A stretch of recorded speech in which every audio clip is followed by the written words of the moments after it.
Душата ме боли, защото навън вали, а на мен ми се разхожда, но пък звукът ми се наслажда и новата идея се заражда.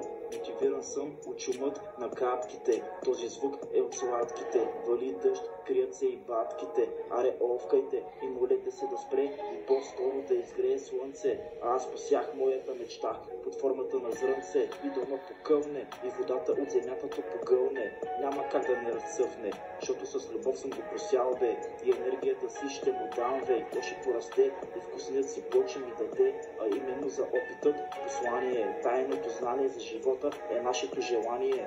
Осъзнах, че дъжда си има своето призвание да дава храна на цветята и мир на душата на мирния човек, който винаги ще е до теб при нужда.